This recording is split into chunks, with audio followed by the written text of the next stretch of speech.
From failure to success, Thomas Edison's extraordinary journey, the boy they called too dumb to learn.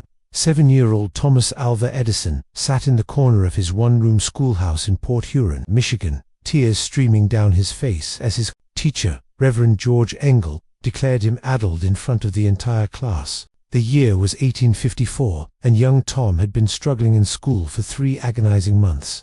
"This boy's mind is wandering too much," the stern teacher announced to the other children, who giggled and pointed at Tom. "He asks too many questions, cannot focus on simple lessons, and disrupts the class with his constant fidgeting.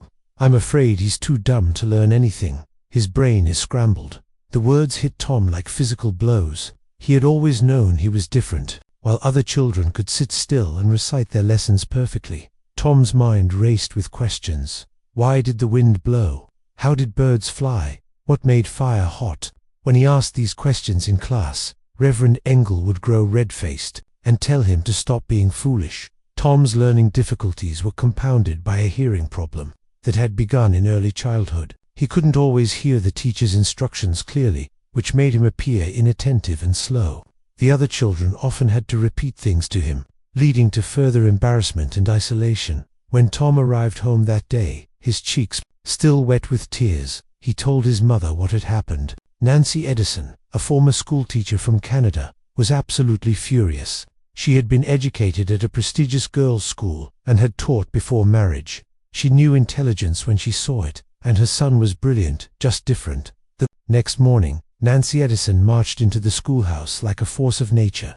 She confronted Reverend Engel in front of the entire school board. "You don't know what you're talking about," she said firmly, her voice carrying the authority of someone who understood education. "My son has more brains than you and the school board put together.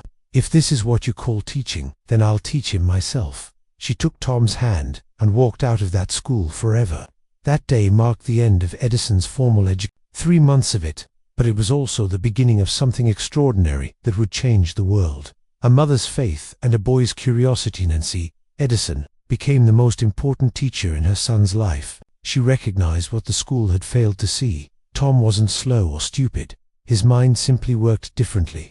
He was intensely curious, asking why about everything, taking apart clocks and mechanical devices to understand how they worked, conducting primitive chemistry experiments in the cellar. She introduced him to books that fired his imagination. Parker's Natural Philosophy became his Bible, a tome that explained scientific principles in language a young mind could grasp. Tom read it cover to cover, then conducted every experiment described in its pages. He built his own telegraph system, rigged up electrical circuits, and turned the family cellar into a makeshift laboratory. But Nancy's faith in her son came at a cost. Samuel Edison, Tom's father, was often absent, traveling as a lighthouse keeper and handyman. Money was tight in the Edison household, and Sam frequently questioned whether Nancy was wasting time on their strange son when he could be working and contributing to the family income. "The boy needs to learn discipline and hard work," Sam would argue. "All this experimenting and book reading won't put food on the table." Nancy stood firm.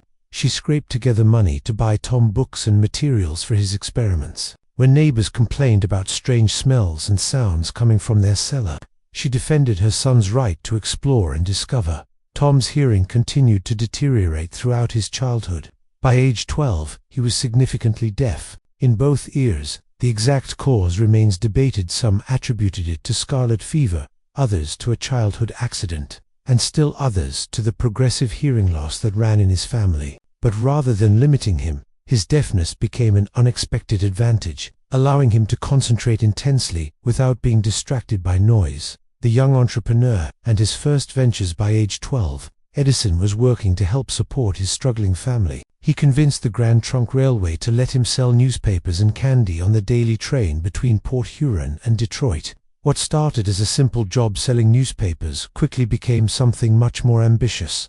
Tom discovered that news sold best when it was dramatic and current. He arranged with telegraph operators along the route to send him news updates, then printed his own newspaper, the Weekly Herald, using a printing press he set up in the train's baggage car. At its peak, his paper had over 400 subscribers and was earning him significant money. But Tom's entrepreneurial spirit extended beyond publishing. He set up a complete chemistry laboratory in the baggage car, conducting experiments during the 3-hour layover in Detroit. He studied everything from chemical reactions to mechanical principles, often becoming so absorbed in his work that he'd nearly missed the train's departure. The laboratory experiment ended in disaster one day when a stick of phosphorus ignited, setting fire to the baggage car. The conductor, Alexander Stevenson, was furious. He not only threw all of Tom's equipment off the train, but also boxed the boy's ears so hard that it permanently worsened his hearing. Years later, Edison would reflect that this moment of anger had cost him much of his remaining hearing, but it had also freed him from his last formal connection to conventional employment. Despite this setback, Tom's newspaper business continued to thrive. He employed other boys to sell papers at different stations, and even published special editions when major news broke. During the Civil War, he learned to read the expressions of telegraph operators to gauge the importance of incoming news, then adjust his paper orders accordingly. When word came of a major battle, he'd buy hundreds of extra papers, knowing they'd sell out immediately. The telegraph years, a string of spectacular failures. At 15, Tom learned telegraphy from a station agent whose child he had saved from an oncoming train. Telegraphy seemed like the perfect career for a partially deaf young man with a fascination for electrical communications. Tom mastered Morse code quickly and found work as a night shift telegraph operator, a position that suited his hearing difficulties and allowed him to continue his experiments during quiet periods. But Edison's tenure as a telegraph operator was marked by a series of spectacular failures and dismissals. His first job in Port Huron ended when he rigged up an automatic system to send the required hourly signals, allowing him to sleep while technically remaining on duty. When supervisors discovered his clever system, they were not amused. In Adrian, Michigan, Edison was fired for accidentally sending a freight train down the wrong track while he was absorbed in reading a scientific journal. Only quick thinking by another operator prevented a collision. His supervisor's words still rang in his ears years later. "You're brilliant, but you're going to get someone killed if you can't pay attention to the job at hand." The pattern continued across the Midwest. In Fort Wayne, Indiana, Edison was caught conducting chemistry experiments with battery acid, which he spilled through the floor onto his supervisor's desk below. In Cincinnati, he rigged up a mechanical device to automatically acknowledge messages, allowing him to nap during his shift. When an important message required immediate response and received only the mechanical acknowledgement, Edison was fired. On the spot in Indianapolis, Edison's experiments with a homemade electrical device caused a short circuit that knocked out telegraph service for 6 hours. The local newspaper ran a humorous story about the mad inventor, who had single-handedly disrupted communications across central Indiana. In Memphis, during a yellow fever epidemic, Edison stayed when other operators fled, but even this dedication couldn't overcome his reputation for unreliability. He was caught once again conducting unauthorized experiments with the telegraph equipment, this time trying to increase transmission speed by amplifying the electrical signals. Louisville proved to be his final telegraph position. Exhausted and discouraged, Edison had fallen asleep on duty once too often. "You're a complete failure as a telegraph operator," his supervisor told him bluntly. "You'll never amount to anything if you can't focus on simple, basic tasks. Maybe you should consider a career that doesn't require responsibility." At 21, Edison was nearly broke, had been fired from multiple jobs across 4 states, and was living in a dingy basement workshop in Boston, surviving on apple dumplings that cost 5 cents each and were his only affordable meal. He had no money, no prospects, and a growing reputation as a brilliant but unreliable dreamer. Boston, the first patent and the first heartbreak in that cramped Boston basement, surrounded by telegraph equipment and electrical components he'd bought with his last dollars. Edison created his first patented invention, an electric vote recorder. 4 legislative bodies. The device was ingenious in its simplicity. Lawmakers could simply flip a switch to vote yes or no, and the machine would automatically tally the results. Edison was convinced this invention would revolutionize democracy. No more time-consuming roll calls, no more opportunities for vote miscounting or fraud. The machine would make voting faster, more accurate, and completely transparent. He could already envision legislatures across the country clamoring for his device. He borrowed money for train fare to Washington, D.C., and requested a meeting with a congressional committee. The politicians examined his machine with great interest, testing its mechanisms and marveling at its precision. Edison's heart soared as they nodded approvingly and whispered among themselves. Then came the devastating news that would shape his entire approach to invention. "Young man," the committee chairman said kindly but firmly, "this device is brilliantly engineered, but we have no use for it whatsoever." Edison was stunned. "But sir, it would save enormous amounts of time and prevent vote counting errors." "Exactly," the chairman replied. "You don't understand politics, son. We need time to debate, to negotiate, to trade votes, to allow for lengthy speeches that can change minds. Speed is the last thing we want in voting. Your machine would destroy the very essence of the legislative process." The rejection was complete and humiliating. Nobody in Washington wanted to buy his perfect invention. Edison had spent months and his last dollars creating something the world didn't need. He learned a bitter lesson that day, one that would guide every subsequent invention. "I will never again invent something people don't want. I'll find out what they need first, then I'll invent it." The failure was crushing, but it taught Edison the difference between clever engineering and successful innovation. From that moment forward, he would focus not on what was technically possible, but on what was commercially necessary. New York. From sleeping in basements to first success and discouraged, Edison moved to New York City in 1869 with virtually no money. He couldn't afford lodging and spent his first night sleeping in the basement of a Wall Street brokerage house, surviving on scraps of food and whatever charity he could find. His clothes were rumpled, his shoes had holes, and he looked more like a vagrant than an inventor. The Gold Indicator Company, located in the same building, operated a complex system that transmitted gold prices to subscribers throughout the financial district. When the main transmitting machine broke down one busy trading day, chaos erupted. Hundreds of messenger boys raced through the streets, carrying conflicting price information, and trading nearly came to a halt. Edison, observing the commotion, studied the broken machine and quickly identified the problem: a loose contact spring. He fixed it in minutes, restoring service and saving the company thousands of dollars in lost business. Dr. S.S. Laws, the company's president, was so impressed that he hired Edison on the spot to improve and maintain their systems. Edison's improvements to the gold price reporting system were revolutionary. He redesigned the mechanical components to be more reliable, created better electrical connections, and developed automatic switching systems that could handle more subscribers. His innovations were so valuable that when Western Union decided to buy the Gold Indicator Company, they offered Edison $40,000 for his patents and improvements.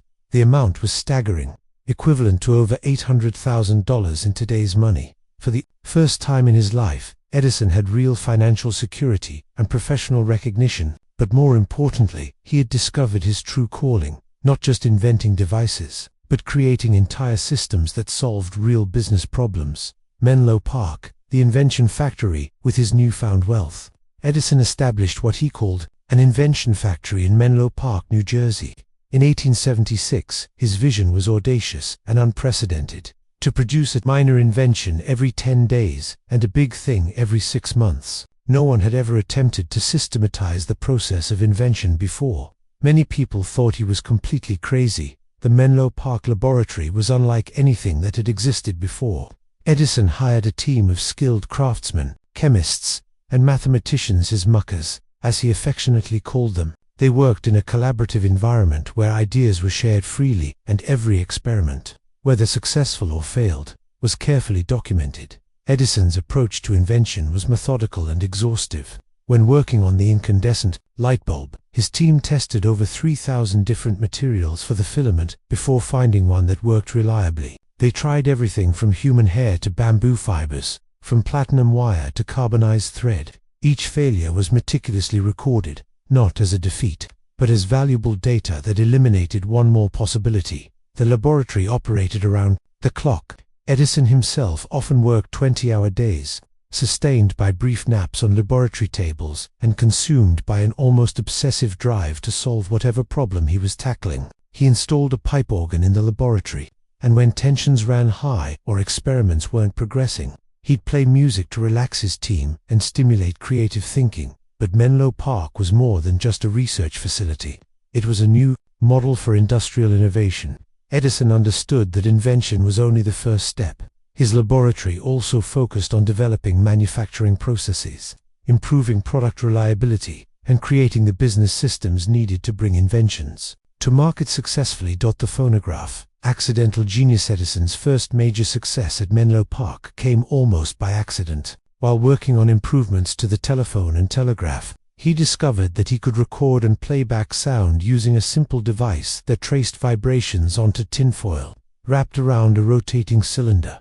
The first words ever recorded and played back were Edison's own, "Mary had a little lamb, its fleece was white as snow." When the machine played back his voice, even Edison was stunned. The phonograph was born, and with it, an entirely new industry. The public reaction was extraordinary. Edison was suddenly famous worldwide, dubbed the Wizard of Menlo Park by newspapers and magazines. People traveled from around the globe just to hear the miraculous talking machine. The phonograph demonstrations became sensational public events, with audiences gasping in amazement as the device reproduced human voices and musical performances. But Edison, remembering his lesson from the vote recorder, immediately began thinking about commercial applications. He envisioned the phonograph being used for dictation in offices, for preserving the last words of dying relatives, for teaching languages, and for entertainment. He established the Edison Speaking Phonograph Company and began licensing the technology to entrepreneurs across the country. However, the early phonographs had significant limitations. The tinfoil recordings could only be played a few times before degrading.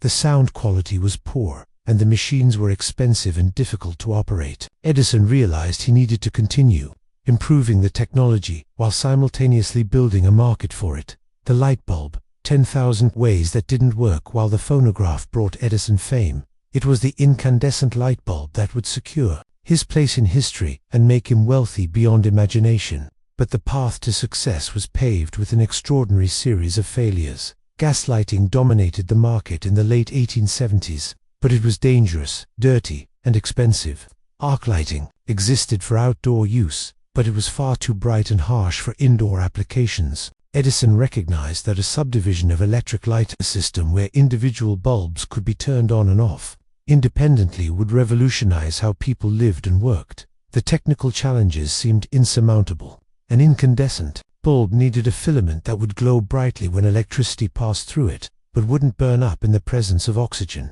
Creating a proper vacuum was extremely difficult with 1870s technology, and finding a filament material that could withstand high temperatures without melting, breaking, or oxidizing proved to be an enormous challenge. Edison and his team tried everything imaginable. They tested platinum, which could withstand high temperatures but was prohibitively expensive. They tried various carbon materials, carbonized paper, cotton thread, wood shavings, even human hair. They experimented with different bulb shapes, different vacuum techniques, and different electrical configurations. The experiments were often dangerous. Laboratory explosions were common as they experimented with different gas mixtures and vacuum techniques. Edison himself was nearly blinded when a glass bulb exploded, sending sharp fragments across the laboratory. Several team members suffered burns from handling hot filaments and electrical equipment. After more than a year of failures, Edison's team finally achieved success with a carbonized bamboo filament that could burn for over 1,200 hours. But creating the bulb was only the beginning. Edison realized that to succeed commercially, he needed to create an entire electrical infrastructure: power generation, distribution systems, meters, switches, and safety devices. Building the electrical infrastructure, Edison's vision extended far beyond individual light bulbs. He understood that electric lighting would only succeed if it could compete economically with gas lighting and be as convenient to use. This meant creating a complete electrical system from generation to end use. He established the Edison Illuminating Company and began designing the world's first commercial central power station in Lower Manhattan. The project required solving dozens of technical problems that had never been addressed before. How could electricity be safely distributed through city streets? How could usage be measured and built? How could the system be designed to prevent fires and electrical accidents? Edison's solution was characteristically thorough and systematic. He developed underground distribution systems using specially designed cables. He invented electrical meters that could accurately measure power consumption. He created safety devices that would shut off power automatically in case of problems. He even designed special light fixtures and switches that made electric lighting as easy to use as gas lighting. The Pearl Street station opened on September 4, 1882. Initially serving just 85 customers with 400 light bulbs, Edison personally supervised every aspect of the system, from the steam engines that powered the generators to the individual switches in customers' homes. To demonstrate his confidence in the safety of his system, he moved his own family into a house fully wired with Edison electrical equipment. The opening day was tense. Edison and his team had worked for months installing the complex system, but they had never tested everything together under full operating conditions. When Edison threw the switch to begin commercial service, everyone held their breath. The lights came on perfectly, burning steadily and brightly. Electric lighting was no longer an experiment, it was a viable business. The war of currents, Edison's greatest failure.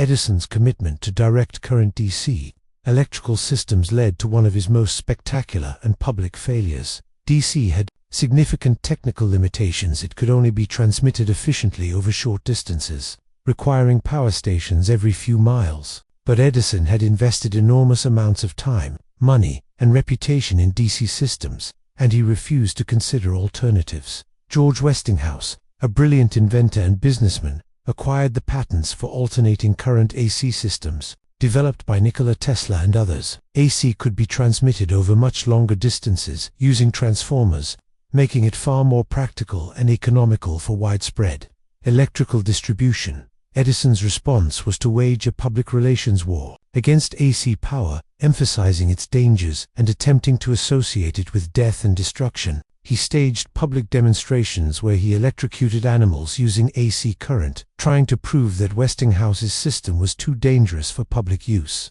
He even lobbied to have the newly invented electric chair use AC current, hoping to create a public association between AC power and execution. The campaign was ugly and ultimately futile. Despite Edison's efforts, the technical superiority of AC for long-distance transmission was undeniable. The death blow came when Westinghouse won the contract to provide electrical power for the 1893 World's Columbian Exposition in Chicago, spectacularly demonstrating the safety and efficiency of AC power to millions of visitors. Edison's war of currents ended in humiliating defeat. His company, Edison General Electric, was eventually forced to adopt AC systems and was reorganized as simply General Electric, with Edison's name removed from the corporate title. The man who had invented the practical incandescent light bulb had been outmaneuvered in the very industry he had created. Financial ruin and personal tragedy. The 1890s brought Edison a series of devastating personal and financial disasters. His iron ore separation project in northern New Jersey became a money pit that consumed nearly all his wealth. Edison was convinced he could use giant electromagnets to separate iron ore from low-grade ore deposits, making mining profitable in the eastern United States. For nearly a decade, Edison poured money into the venture, building massive machinery and employing hundreds of workers, but iron ore prices plummeted when rich deposits were discovered in Minnesota's Mesabi Range, making Edison's expensive extraction process uneconomical. The project eventually failed, costing him approximately $3 million, nearly all his personal fortune. Meanwhile, Edison's personal life was falling apart. His first wife, Mary Stilwell Edison, whom he had married in 1871, was struggling with their unconventional lifestyle. Edison's obsessive work habits meant he was rarely home, often working through the night and sleeping in his laboratory. Mary felt abandoned and isolated, caring for their 3 children largely alone. Mary's health began to deteriorate, possibly due to a brain tumor, though the exact cause was never definitively determined. She suffered from severe headaches, mood swings, and periods of confusion. Edison, consumed with his work and uncomfortable with emotional situations, struggled to provide the support she needed. Mary died in 1884 at age 29, leaving Edison devastated with grief and guilt. Friends noted that he became even more withdrawn and work-obsessed, sometimes going days without sleep as he threw himself into his inventions. The 3 children, Marion, Thomas Jr., and William, were largely raised by relatives and housekeepers. As Edison seemed unable to cope with single parenthood, financial pressures mounted as his or separation project continued to lose money. Former friends and investors began to distance themselves. convinced that Edison's best days were behind him. Newspapers that once celebrated his genius now questioned whether the Wizard of Menlo Park had lost his magic touch. The comeback, motion pictures, and industrial innovation. Edison's response to failure was always the same: work harder, think differently, try again. His famous quote captured his philosophy perfectly: "I have not failed. I've just found 10,000 ways that won't work." His comeback began with the development of motion pictures. Working with his assistant William Kennedy, Laurie Dixon, Edison created the kinetograph motion picture camera and kinetoscope viewing device. In the early 1890s, the first motion picture studio, dubbed the Black Maria, was built at the Menlo Park Laboratory in 1893. Edison's approach to motion pictures was characteristically systematic. He didn't just invent the technology, he created an entire entertainment industry around it. He produced hundreds of short films, established kinetoscope parlors across the country, and developed a business model for motion picture entertainment. But Edison's real genius lay in applying his systematic innovation approach to industrial problems. His improved storage battery, developed over many years of experimentation, became essential for electric vehicles and submarine power. His cement manufacturing innovations revolutionized construction industry efficiency. His work on rubber chemistry helped establish synthetic rubber production. Each project demonstrated Edison's evolved approach to innovation. Instead of just creating new devices, Edison built entire industries around them. He understood that successful innovation required not just technical excellence, but also manufacturing capability, marketing strategy, and business infrastructure. Marriage and renewed purpose. In 1886, Edison married Mina Miller, the daughter of a wealthy Ohio industrialist. Mina was 20 years younger than Edison, well-educated, and socially sophisticated. Unlike his first marriage, this relationship provided Edison with personal stability and emotional support that enhanced rather than competed with his work. Mina understood Edison's drive and genius, but she also insisted on a more balanced lifestyle. She organized their household to accommodate his irregular schedule while ensuring he maintained some connection to family life. She hosted social gatherings that brought Edison into contact with other inventors, businessmen, and intellectuals, expanding his network and perspectives. The couple moved to a magnificent estate in West Orange, New Jersey, where Edison built an even larger and more sophisticated laboratory complex. The West Orange laboratory was 10 times larger than Menlo Park, with specialized facilities for chemistry, metallurgy, machine work, and product testing. It employed over 200 people and could handle multiple major projects simultaneously. With Mina's support and his restored financial stability, Edison entered his most productive period. Between 1890 and 1910, he received more patents than in any comparable period of his career, covering everything from battery chemistry to concrete construction to rubber processing. The philosophy of systematic innovation. Edison's mature approach to innovation was revolutionary for its time and remains influential today. He understood that successful invention required more than brilliant flashes of inspiration. It demanded systematic methodology, persistent experimentation, and careful attention to commercial viability. His laboratories kept detailed records of every experiment, successful or failed.